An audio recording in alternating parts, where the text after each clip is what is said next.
दोस्तों, हम इंसानों की इच्छाएं और कामनाएं कभी खत्म नहीं होती। इनका कोई अंत है ही नहीं। एक इच्छाएं पूरी करते हैं तो मन में दूसरी इच्छाएं जाग उठती है और इन्हीं इच्छाओं और कामनाओं की पूर्ति के लिए हर एक व्यक्ति सिर्फ अंधी दौड़ में लगा हुआ है। वो लगातार दौड़ता चला जा रहा है, दौड़ता जा रहा है, दौड़ता जा रहा है, लेकिन वो एक पल के लिए रुककर ये नहीं सोच रहा कि भला उसे उस अंधी दौड़ में भागकर क्या मिलेगा, कब वो अपने आप को जागृत करेगा, कब विवेक का इस्तेमाल करेगा और इस अंधी दौड़ से बाहर निकल पाएगा। दोस्तों, आज की ये छोटी सी कहानी हमें यही सिखाती है कि किस तरह से एक व्यक्ति अपने जीवन में सिर्फ अंधी दौड़ में लगा हुआ है। अपनी इच्छाओं और अपनी कामनाओं की पूर्ति के लिए। ये कहानी बहुत पहले की है। किसी नगरी में एक बड़ा ही दयावान राजा रहता था। वह राजा बहुत ही दानी था। वह राजा लगभग हर महीनों में एक बार अपनी प्रजा को दान दिया करता था। दान में चाहे उससे कोई कुछ भी मांग ले, वो कभी ना नहीं करता था। जो भी मांगना चाहे राजा से मांग सकता था, और जो कोई राजा से कुछ भी मांगता था, राजा उसे वो अवश्य देते थे। इसी प्रकार एक महीने राजा दान कर रहे थे। वहां पर हजारों लोगों की भीड़ उमड़ी हुई थी। उन हजारों की भीड़ में जो कोई कुछ भी राजा से मांग रहा था, वो सब उन्हें दान किया जा रहा था। राजा भी प्रसन्न था और उनकी प्रजा भी बहुत प्रसन्न थी। लेकिन इस भीड़ में एक फकीर भी आया हुआ था। वो फकीर जैसे तैसे उस भीड़ में शामिल हो गया और अपनी बारी आने की प्रतीक्षा करने लगा। धीरे धीरे सभी लोग अपना दान लेकर जा रहे थे और अब उस फकीर की बारी भी आ चुकी थी। जैसे ही उस फकीर का नंबर आया तो राजा के एक अधिकारी ने उस फकीर से कहा कि बता, तुझे क्या चाहिए? तू जो कुछ भी मांगेगा राजा तुझे अवश्य देंगे। तुझे जो भी चाहिए बिना झिझक तू राजा से मांग सकता है। बता, तुझे क्या चाहिए? इस पर उस फकीर ने कहा कि मैं तुमसे बात नहीं करना चाहता। मैं सीधे राजा से बात करूंगा। मुझे क्या चाहिए और क्यों चाहिए, ये सब मैं सिर्फ राजा को ही बताऊंगा। अगर मैंने तुझसे वो मांग लिया तो तू मुझे वो कभी नहीं दे सकता। इसलिए जा और राजा को बुलाकर ले आ। और राजा जिस दिन भी ये दान करते थे, उनकी ये आदत थी, वो किसी को भी खाली हाथ नहीं जाने देते थे। इसलिए वो अधिकारी उस फकीर को भगा नहीं सकता था। वो तुरंत राजा के पास गया और राजा को उस फकीर के बारे में सब कुछ बता दिया। उस अधिकारी ने राजा से कहा कि बाहर एक फकीर आया हुआ है और वो सिर्फ आपसे ही दान लेना चाहता है। मैंने उसे पूछने की कई बार कोशिश की कि बता तुझे क्या चाहिए, लेकिन उसने मुझे बताने से मना कर दिया। ये सुनकर वो राजा खुद ही फकीर को दान देने के लिए बाहर आए। उन्होंने पहले तो उस फकीर को ध्यान से देखा और फिर उनसे कहा कि बताइए बाबा, आपको क्या चाहिए? आप जो कुछ भी मांगेंगे मैं वो आपको अवश्य दूंगा।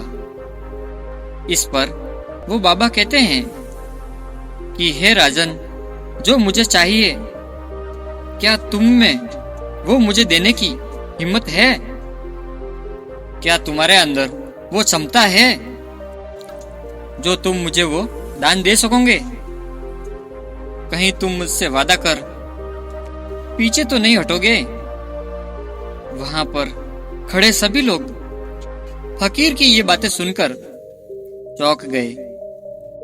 उन्हें लगा कि लगता है कि ये फकीर राजा का राजपाट इनसे ले लेंगे। यह सुनकर वो राजा भी आश्चर्यचकित रह गया कि हर महीने मैं लोगों को दान दिया करता हूँ, और अगर आज मैंने इन फकीर को वापस लौटा दिया तो आज तक मैंने जो भी पुण्य किए हैं, जो भी दान दिए हैं, ये सब व्यर्थ हो जाएगा। मेरी सालों की मेहनत पर पानी फिर जाएगा। काफी कुछ सोच विचार करने के बाद राजा ने फकीर से कहा, हे बाबा, आपको जो कुछ चाहिए आप मांग लीजिए, मैं आपको अवश्य दूंगा। आपको मेरा सिंहासन चाहिए या फिर मेरा ये राजपाट चाहिए? आपको जो कुछ भी चाहिए आप खुलकर कहिए, आपको अवश्य मिलेगा। इस पर वो फकीर राजा से कहता है, मुझे इन छोटी छोटी बातों पर कोई दिलचस्पी नहीं है, मुझे तो कुछ और बड़ा चाहिए, इतना बड़ा कि शायद तुमने कभी सोचा भी ना हो। क्योंकि आज तक मैं जहां भी गया हूं मैंने अपने मन से ही दान लिया है, और आज तक मुझे कोई भी मेरे जी भर का दान नहीं दे सका। तो बोलो, क्या तुम मुझे वो दान दे सकते हो? क्या तुम इसके लिए तैयार हो? एक बार फिर सोच लो, अभी भी मौका है। बाद में पछताने से अच्छा है कि तुम मुझे अभी ना कह दो। राजा को उस फकीर की बात दिल पर लग गई। उसने उन फकीर से कहा कि मांगिए, आपको क्या मांगना है? आपको जो कुछ चाहिए वो मैं सब कुछ दूंगा। हमारे राज्य में किसी चीज की कोई कमी नहीं है। आज तक हमारे द्वार से कभी कोई खाली हाथ नहीं लौटा है, और मैं वादा करता हूँ आप भी मेरे द्वार से वापस खाली हाथ नहीं जाएंगे। आपको जो कुछ मांगना है, आपको जो कुछ भी चाहिए वो आप बेझिझक मांग लीजिए। राजा की इस बात को सुनकर उस फकीर ने अपने थैले से एक छोटा सा कटोरा निकाला और कहा कि इस कटोरे को आप किसी भी चीज से भर दीजिए, बस मुझे यही चाहिए। फकीर के इस छोटे से कटोरे को देखकर राजा और वहां पर खड़े सभी अधिकारी जोर जोर से हंसने लगे। राजा मन ही मन सोचने लगे कि लगता है ये कोई पागल है जिसे ये भी नहीं ज्ञान है कि राजपाट क्या होता है, और ये छोटा सा कटोरा इसमें क्या आएगा। और इसने बेकार में ही इतना बड़ा हंगामा खड़ा कर दिया। राजा ने अपने अधिकारियों को तुरंत आदेश दिया कि जाओ सोने की मोहरें लेकर आओ और इस कटोरे को भर दो। राजा का आदेश मिलते ही अधिकारियों ने उस कटोरे में सोने की कुछ मुद्राएं भर दी। लेकिन आश्चर्य की बात यह थी कि वो कटोरा अभी भी नहीं भरा था। यह देख सब आश्चर्यचकित रह गए थे। तभी मंत्री ने फिर से अधिकारियों को आदेश दिया कि उस कटोरे में और भी स्वर्ण मुद्राएं भर दो। मंत्री का आदेश पाते ही अधिकारियों ने और भी सोने की स्वर्ण मुद्राएं उस कटोरे में डाल दी। लेकिन आश्चर्य की बात अभी भी वही थी कि वो कटोरा भर ही नहीं रहा था। ये देख मंत्री और भी ज्यादा आश्चर्यचकित रह गए कि उनके पास जो भी सोने की थैलियां पड़ी हुई थी वो भी उन्होंने उस कटोरे में डाल दी, लेकिन अभी भी वो कटोरा उसी तरह से खाली था। यह देखकर वह फकीर मुस्कुराने लगा और राजा से कहने लगा कि हे राजन, अभी तक मेरा यह कटोरा आप नहीं भर सके हैं। मेरा ये कटोरा अभी तक खाली है। यह देख राजा भी काफी आश्चर्यचकित थे। उन्होंने अधिकारियों को आदेश दिया कि आसपास में जो भी यहाँ स्वर्ण मुद्राएं हैं, हीरे जवाहरात जो कुछ भी पड़े हुए हैं, वो सब इस कटोरे में भर दो। धीरे धीरे राज्य की सभी स्वर्ण मुद्राएं, हीरे जवाहरात उस कटोरे में पलटे जाने लगे। राजा के राजकोष से भी धन आने लगा और उस कटोरे में डाला जाने लगा। लेकिन धीरे धीरे राजा का राजकोष भी खत्म होने जा रहा था और अभी तक वो कटोरा भरा नहीं था। आश्चर्य की बात यह थी कि उस कटोरे के अंदर जितना भी धन डाला जा रहा था वो गायब ही होता जा रहा था। उससे वह कटोरा भर ही नहीं रहा था। ये सब देख वहां के सभी लोग आश्चर्यचकित थे। राजा, मंत्री और अधिकारी सभी को पसीना आने लग गया था। यह देख वो फकीर राजा से कहता है कि हे राजन, अगर आप मेरे इस कटोरे को नहीं भर सकते कोई बात नहीं, मैं आपको माफ कर दूंगा और मैं यहाँ से चला जाऊंगा। लेकिन मेरी एक बात याद रखना कि फिर तुम कभी अपने आप को इतना बड़ा दाता मत समझना जो मेरा एक छोटा सा कटोरा न भर सके। वो भला कैसा दानी। मैंने तुमसे पहले ही कहा था कि अगर तुम मेरे इस कटोरे को नहीं भर सकते कि तुम अभी भी पीछे हट जाओ, लेकिन तुमने मेरी बात नहीं मानी। यह सुन राजा को और भी क्रोध आ गया। राजा ने उस फकीर से कहा कि चिंता मत करो बाबा, मैं इस कटोरे को अवश्य भरकर रहूंगा। धीरे धीरे राजा ने अपने राज्य का सारा धन इकट्ठा कर लिया और उस कटोरे में डालना शुरू कर दिया, लेकिन वो कटोरा भरने का नाम ही नहीं ले रहा था। यह देख राजा, मंत्री और सभी अधिकारी के साथ साथ वहां की प्रजा भी अब हैरान हो चुकी थी। वह डर रही थी कि कहीं कि इस तरह से राजा का पूरा राजपाट, राज्य का सारा धन इस तरह से बर्बाद ना हो जाए, और अगर इसी तरह से चलता रहा तो राज्य को चलाने के लिए भी धन नहीं बचेगा। राजा के मंत्री को एक युक्ति सूझी। उसने राजा से कहा कि हे राजन, अब तक हमने अपने राज्य का और ये कटोरा भर नहीं रहा है, और जैसा कि इस फकीर ने खुद कहा है कि इस कटोरे को किसी भी चीज से भर दो, तो क्यों न हम इस कटोरे को अपने राज्य के बर्तनों से भरने की कोशिश करते हैं। राजा को मंत्री का यह सुझाव उत्तम लगा। राजा ने तुरंत ही आदेश दिया कि राज्य में जो भी बर्तन पड़े हुए हैं उन्हें यहाँ लाया जाए और इस कटोरे में भर दिया जाए। देखते ही देखते राज्य में बर्तनों का एक भंडार सा खड़ा हो गया। उस पात्र में यानी फकीर के उस कटोरे में डाला जाने लगा।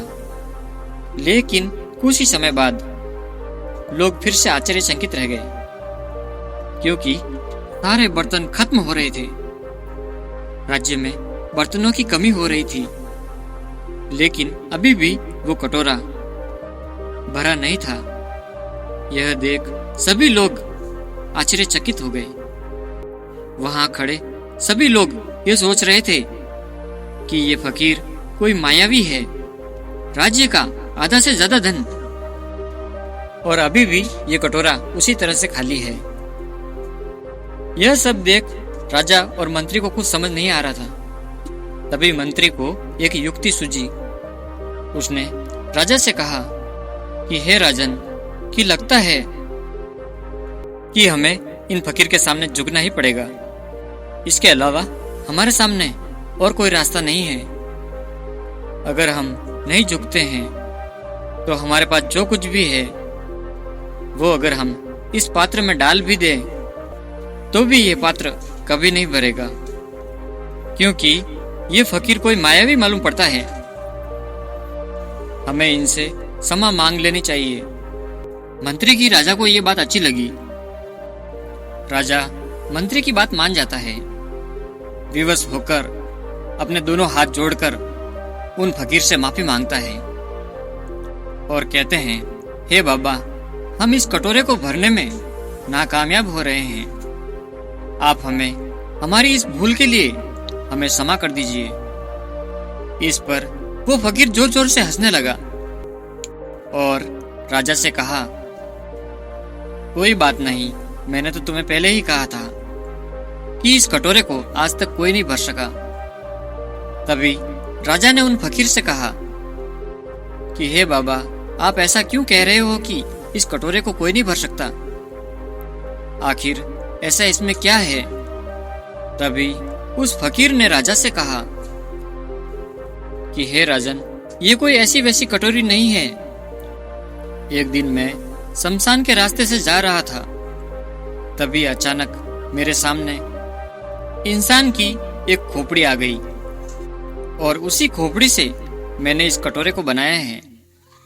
यह कटोरा इंसान की खोपड़ी से बना हुआ है और हम सभी जानते हैं कि इंसान की खोपड़ी कभी नहीं भरती, वो हमेशा खाली ही रहती है। जीवन भर हम इस खोपड़ी में बेशकीमती एक न एक चीजें डालते रहते हैं, फिर वो चाहे धन हो, दौलत हो या फिर कुछ अन्य बेशकीमती वस्तुएं।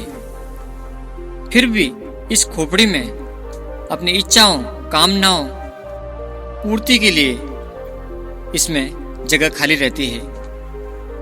ये खोपड़ी हमेशा कुछ न कुछ मांगती ही रहती है। इसके लालच का कोई अंत नहीं। हम इंसानों की खोपड़ी एक कुएं जैसी होती है।